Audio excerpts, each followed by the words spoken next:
Nancy Pelosi fights a growing threat in her battle to wield the Speaker's gavel.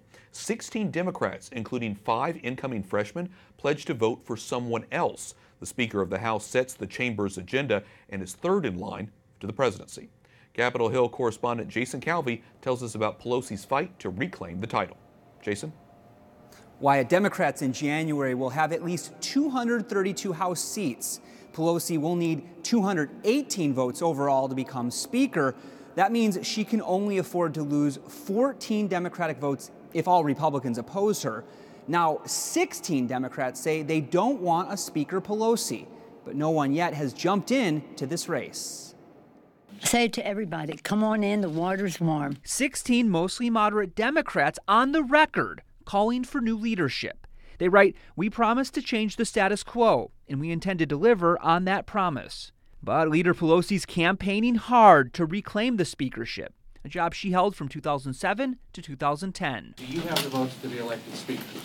Yes. New York Democrat Anthony Brindisi signed the letter against Pelosi, but the AP has not yet called his race. Republican attack ads linked him with her. Brindisi even supported taxpayer-funded late-term abortions. That's extreme. Don't be fooled.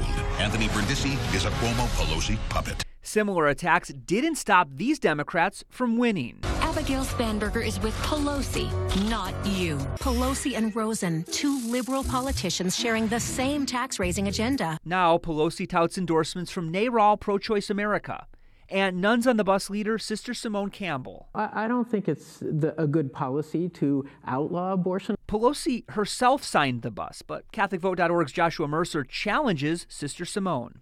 Here you have a pro-abortion Catholic endorsing another pro-abortion Catholic. I consider both of them to be a scandal to the church.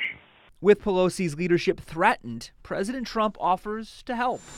I like her. Can you believe it? I like Nancy Pelosi. I mean, she's tough and she's smart, but she deserves to be Speaker. And now they're playing games with her. Mercer says the president's playing for the win.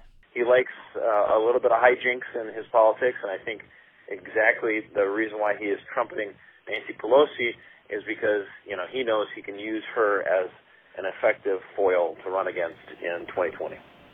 Democrats next week will pick their nominee for Speaker, but it won't be very hard for Leader Pelosi to get the needed majority of Democrats. The real drama will come January 3rd. That's when the full House votes and where Pelosi will need 218 votes, a majority of the whole House, to become Speaker. Wyatt? And Pelosi prides herself in her vote counting. Jason, what is she doing to try to win the needed votes to be Speaker? Well, she's meeting lawmakers.